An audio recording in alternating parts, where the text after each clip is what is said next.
Good afternoon.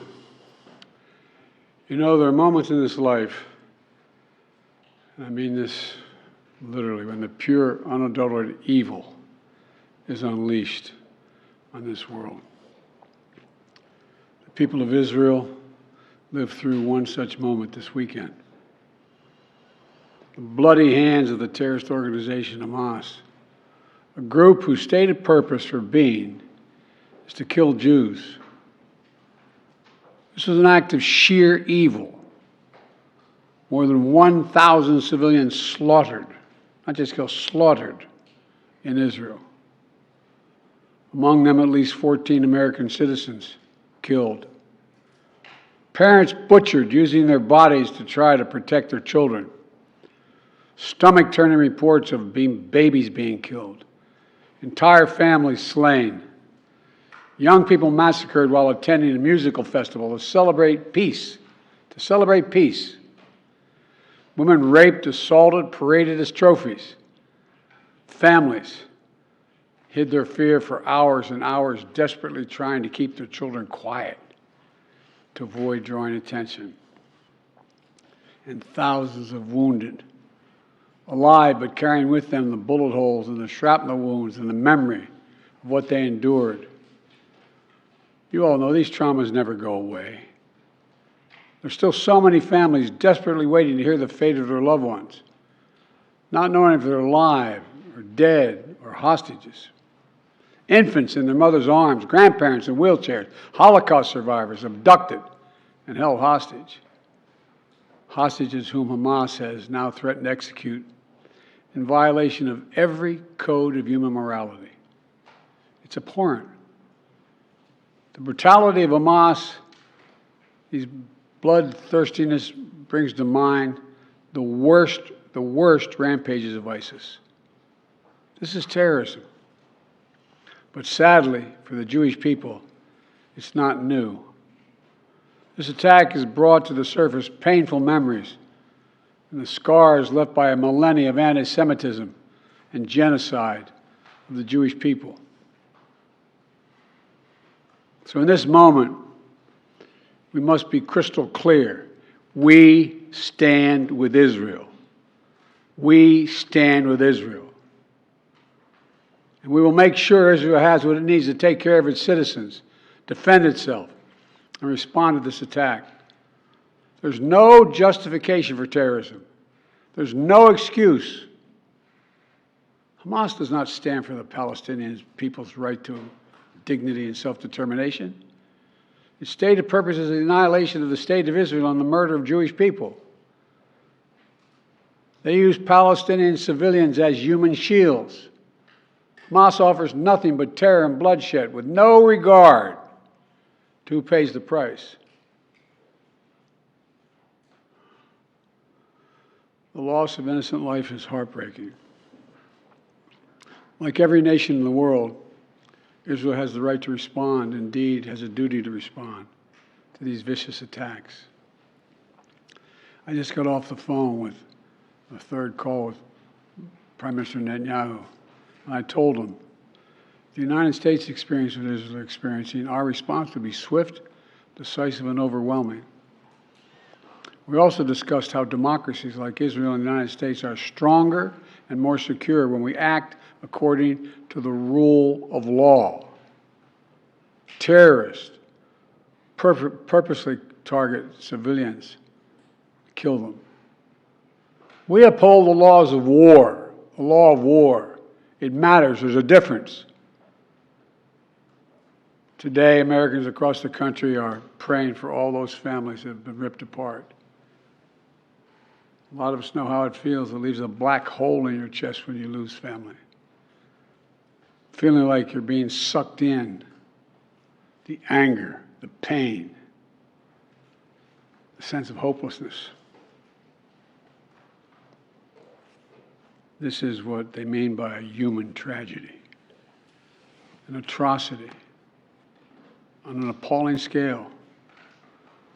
But we're going to continue to stand united, supporting the people of Israel who are suffering unspeakable losses and opposing the hatred and violence of terrorism.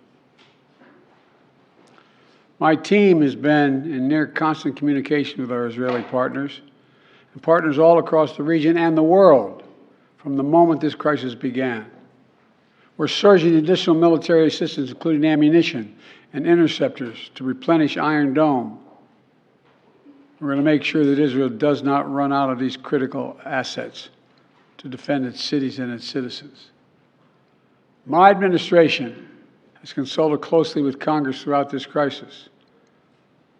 And when Congress returns, we're going to ask them to take urgent action to fund the national security requirements of our critical partners.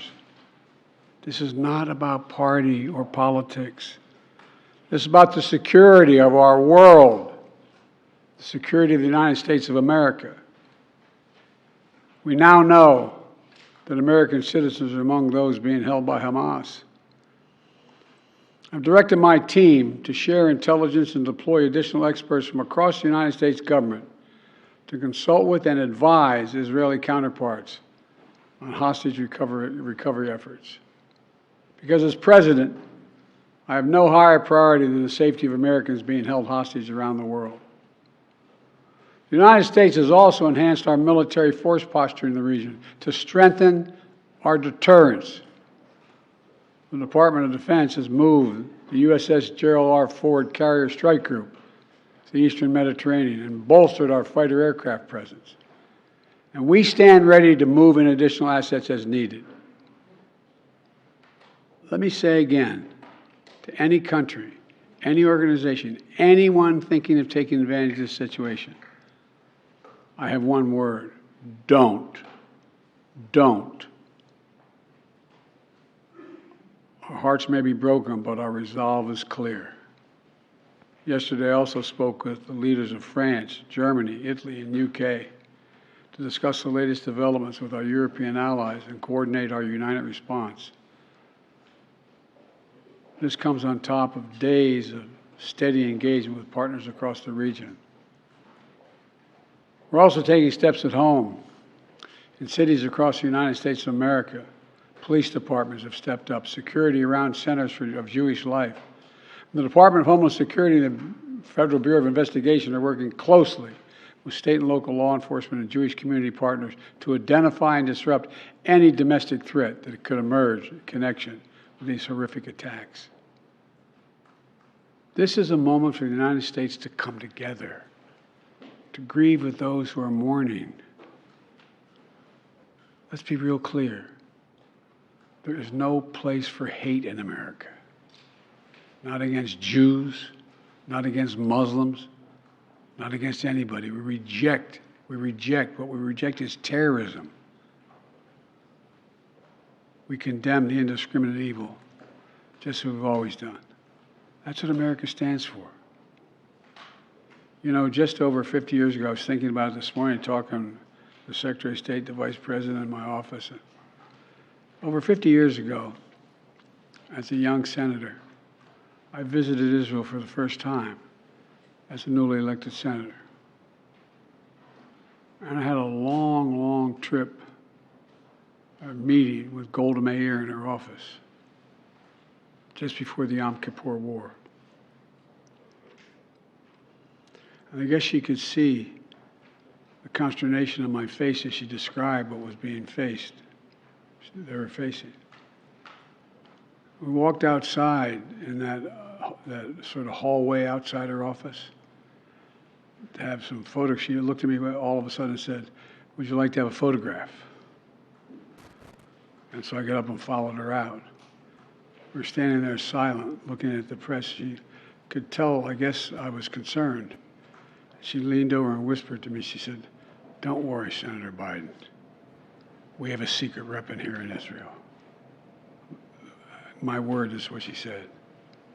We have no place else to go. We have no place else to go. For 75 years, Israel has stood as the ultimate guarantor of the security of Jewish people around the world, so that the atrocities of the past could never happen again. And let there be no doubt, the United States has Israel's back.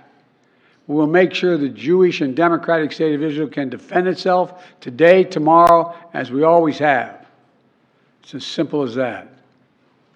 These atrocities have been sickening. We're with Israel. Let's make no mistake. Thank you. Mr. President, what was your reaction?